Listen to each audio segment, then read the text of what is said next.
নামটি দিলেন হাবিবে রাসূল। আল্লাহু আকবার। ওই নবীকে ভুল বুঝিলে, ওই নবীকে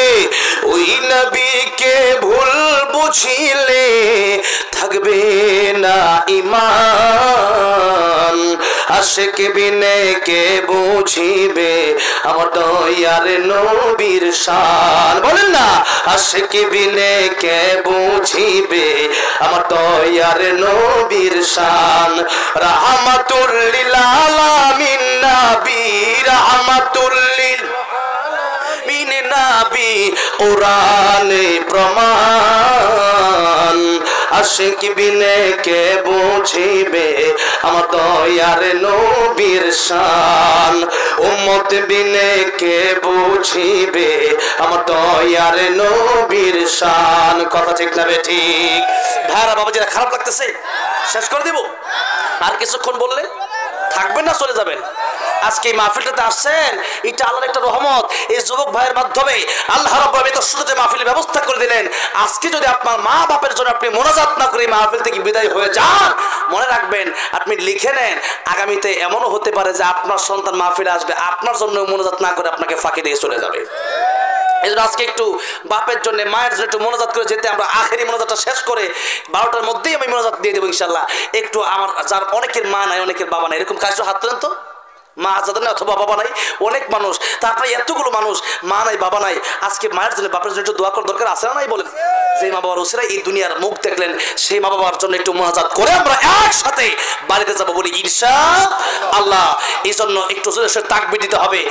অনেকের ঘুম চলে আসতেছে। লিল্লাহি তাকবীর, লিল্লাহি তাকবীর, লিল্লাহি তাকবীর।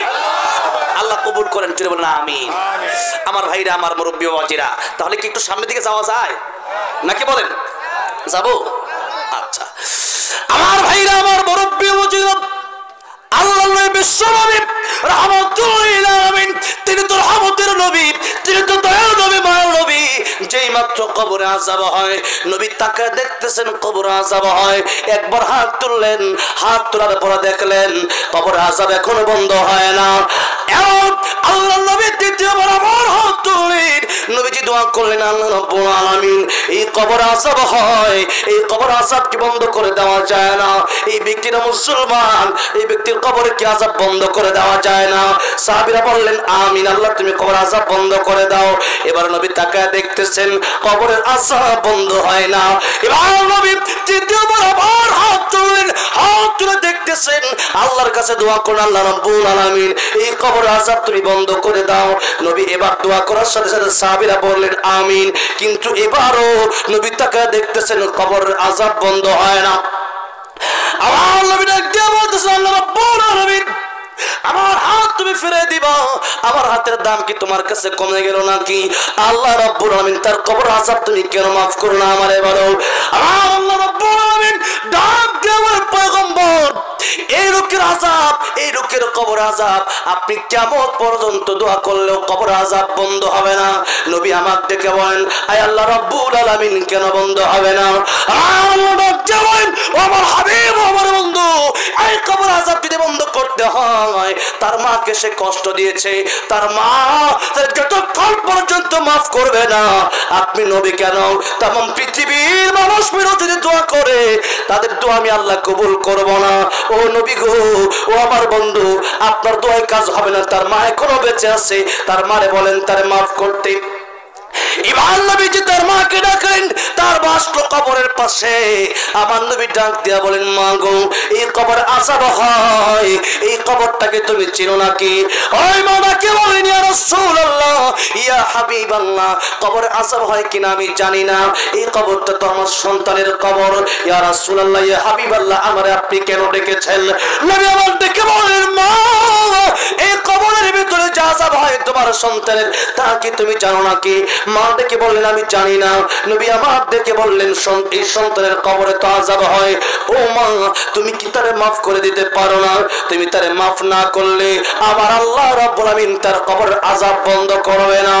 এমনি ওই মহিলা ডেকে বলেন, ইয়া রাসূলুল্লাহ, ইয়া হাবিবাল্লাহ, আমি তারে আর মাফ করতে পারি না, আমি তাকে মাফ করতে চাই না। নবী বললেন মা আপনি তার মা লাগেন, আপনি তার কেন মাফ করবেন না?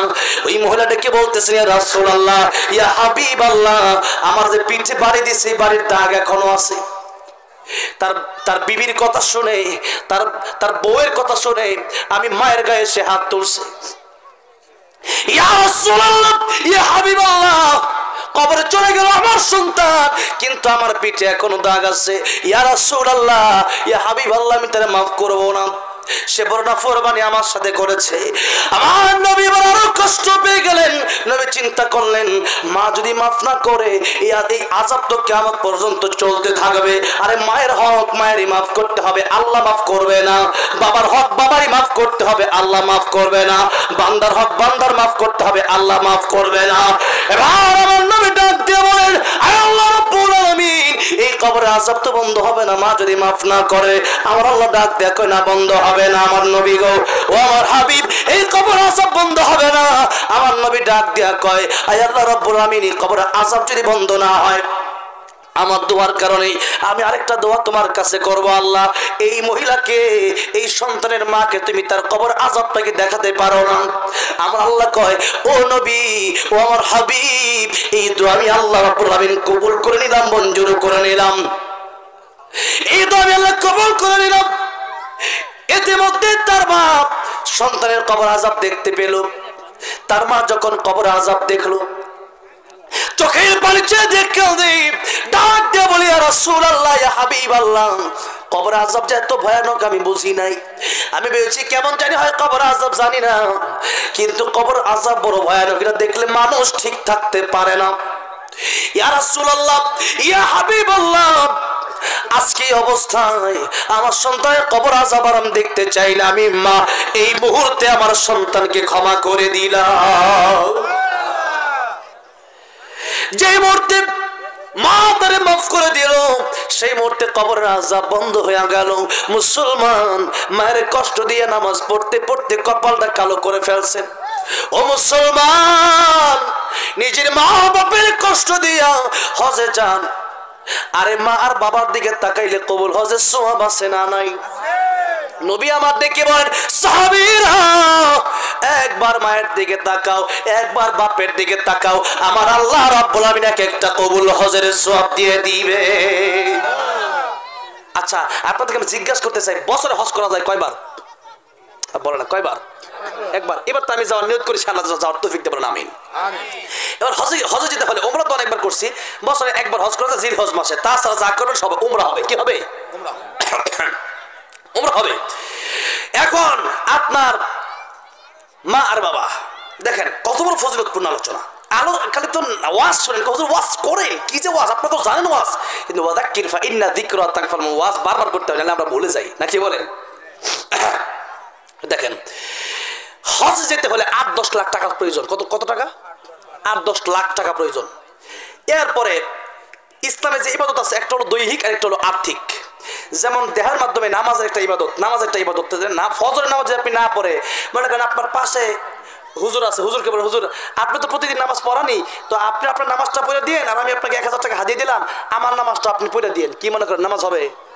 নামাজ হবে না, কারণ আপনার নামাজ আপনাকে মসজিদে গিয়ে পড়তে হবে। ঠিক না? ঠিক বলেন, আপনাকে পড়তে হবে। এবার মনে করেন জাকাত, যারা ধনী মানুষ তাদের জাকাত আসছে বছর ১০,০০০ টাকা, মনে করেন কথার কথা। এখন এই ১০,০০০ টাকা আপনি জাকাত দিবেন। এখন আপনি চিন্তা করেন ১০,০০০ টাকা জাকাত দিয়ে দিব, ১০,০০০ টাকা তো অনেক টাকা। কি করা যায়? ১০ টাকা নামাজ পড়লেই কি জাকাত আদায় হবে? এটা আর্থিক ইবাদত, অর্থের মাধ্যমে এটা দিতে হবে। আর হজ যেমন একটা ইবাদত, যে ইবাদত করতে হলে অর্থও লাগে, দেহও লাগে। টাকা থাকলে হয় না, টাকাও দিতে হয়, এরপরে পাসপোর্ট করতে হয়, ভিসা করতে হয়, টিকিট করতে হয়, এরপরে লম্বা জার্নি করে এরপরে সেই মক্কা মদিনা যেতে হয়, নাকি বলেন? সেখানে তওয়াফ করতে হয়, সাই করতে হয়, মিনায় যেতে হয়, মুজদালিফা যেতে হয়, আরাফার ময়দানে যেতে হয়, কুরবানি করতে হয়, অনেক কাজ।